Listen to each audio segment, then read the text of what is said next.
to share a super cute and inexpensive class gift. Whether you're a teacher or a class parent or even just like a class activity or lesson, however you want to look at it, super inexpensive and super impactful. This is not my idea. I got it from another teacher teaching with a Mountain View. I will tag her below. Heck, I am doing this immediately with my class tomorrow. Kind of works out too because tomorrow is our mid-year testing. So let me explain. What you need is this book, The Gift of Words by Peter Reynolds. Newly released book, it just came out this year. You also need some filler ornaments, so just some clear, I should have gotten these out, just some clear ornaments for the kids to fill. I think I got 50 total, just so kids can make 2 if they want. This is optional, but I also found this like Christmas themed paper pretty cheap on Amazon, so I got 3 packs of it. It has all kinds of different Christmas prints, and I'll have to look at my order to see how many there are in each, but pretty worth it. And then the last thing you will need are just some letter beads. Again, I got these for super cheap on Amazon. And so what you do is you first read the book, and like all Peter Reynolds books, this one is just as powerful. Join Jerome on his quest to discover the true meaning of the holiday season in this celebration of community, unity, and the power of words.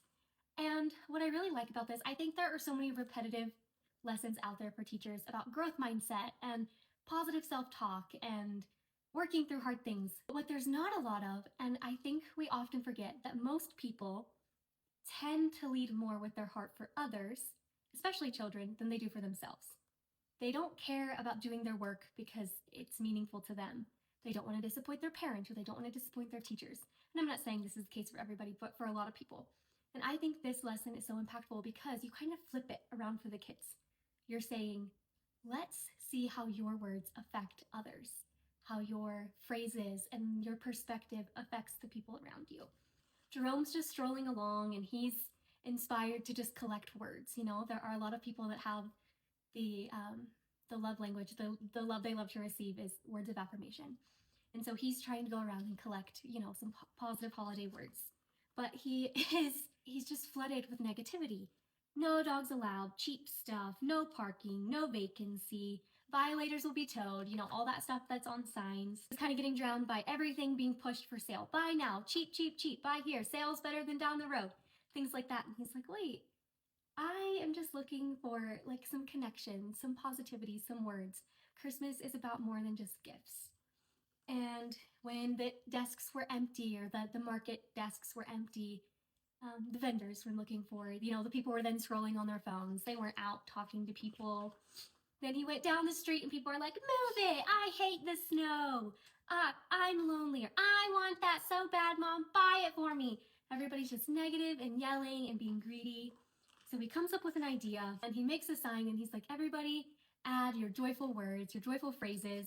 And as he collects them, he realizes that a lot of people, basically the community comes together and they come up with all of these dreams and these positive words, and it ignites positive conversations like, I dream of a world with no hunger, and I'm grateful for all the helpers in my life this season. And it changes the whole community, and then the whole community is together because of positive words. And so, sorry, I kind of went on a tangent. I love books. I love Peter Reynolds, and I love when lessons are centered around books. But anyways, so what you do is after you read the books, you the kids talk.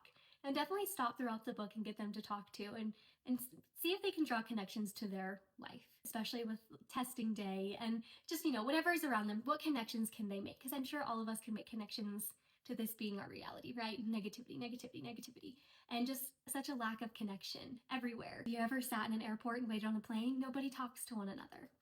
And so what we're going to do is the kids are going to cut these into strips of paper, and you can use plain paper, you can use whatever kind of paper you want. And they're just going to kind of brain dump their positivity. And they're going to lead with the idea in mind, but their ornament is going to be for someone specific. But they could put, I'm going to do my best on my test today, or I tried my best on my math test and I did better this time than I did last time. I smiled at someone today, or I dream of being a hairstylist. It doesn't matter. Anything that's positive. I'm excited to go home and see my mom today. My mom cleaned my room last night. Anything positive, and they just keep going and keep cutting strips of positive words, and then they have a beautiful bulb filled with all of their positive words. And it's one of those like keepsake gifts that one day when they're older they can open it up and see what they were thinking back in 2025. but I just thought it was so cute. And you can change it. You can make it so it's one words, and then you can say 2 words. Okay, let's do a strip where we have a whole sentence or a whole phrase, depending on the age group that you do it for. And then with these little beads, I saw the teacher, so she put the bulb together and then she put ribbon on the top. And then they got to put a word on the ribbon too. So it could be 2025, it could be mom, dad, grandma, or it could be Miss T, like your own name. And it's just like your little ornament of words. And I think this is, I, I don't know. I feel like people are going to think this is so silly, but I just think this is going to be one of the most impactful lessons of the season. And we always talk about words and reading just gives meaning to them. And especially when we're dealing with kids and we've made it so Christmas is all about gifts, gifts, gifts, it seems. And after talking with my class the other day, it seems so many kids feel stuck. They're like, I don't have money.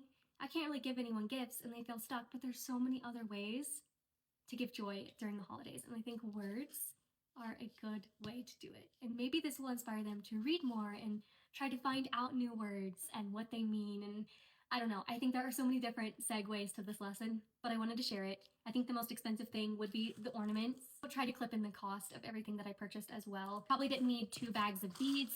I just did it for like safety. I don't know what words, how many letters are in each. It says there's 1,000 beads in each bag, but I would hate to run out of letters. And then this was definitely optional too. You could use any types of paper. And then this I think is under $10. So it's kind of last minute and this is the last week of school, but I still wanted to share.